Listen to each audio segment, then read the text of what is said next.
at history, and let's leave aside, maybe I alluded to the possibility that some historians think Jesus never existed. I take that back. Jesus existed.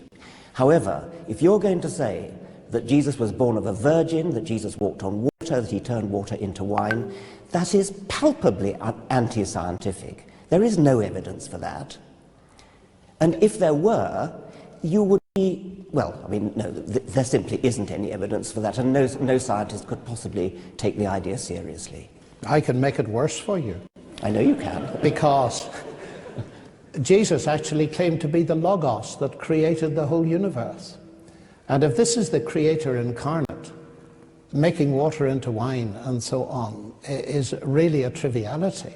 The more fundamental thing is the fact that he claimed to be and gave evidence that he was God. When you say it's anti-scientific, I don't think it's anti-scientific at all. Science cannot say that miracles do not occur. It can say they're highly improbable. But nobody is claiming these things occurred by natural processes. They occurred because God fed his power in. Nor did the whole universe, if we look at it, occur in that sense by natural processes. God created it. We study all the natural processes within it.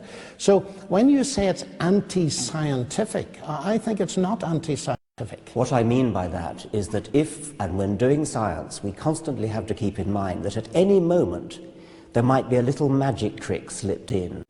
That would completely nullify the whole enterprise of science. Oh, I agree with that. But well, you see, that's what you're allowing then. No, I'm not allowing that at all, because in order to recognize what the New Testament calls miracle, a special act of God, you must be living in a universe that has regularities and that we recognize them. I agree with you entirely. Otherwise you wouldn't notice the miracles. That's exactly true. Yeah. You wouldn't recognize if dead people were popping up all over the place. You wouldn't think it was very special. But the fact is you need two things, not one. You've got to have regularities which we call the laws of nature, although they're not causes. They're in a sense descriptions that we can use. You also need to be able to recognize those so that, for example, when Joseph discovered that his wife-to-be Mary was pregnant, he simply didn't believe her story. He was going to divorce her. He knew exactly where babies came from. He knew the regularity. It took very special convincing for him to realize that something extremely special had happened. But science cannot stop that. The question is, of course, did such a thing ever happen? And the central focus in the New Testament is not that, which is not so readily accessible to evidence, the virgin conception, but the resurrection of Christ.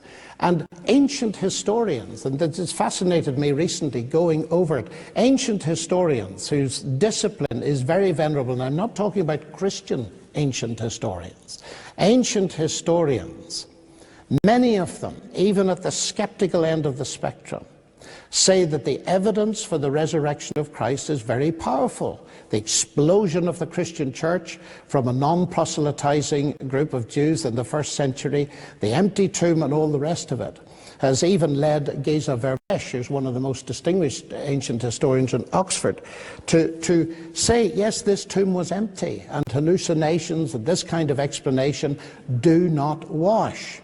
So we have to ask ourselves, are we prepared to believe in historical testimony or not?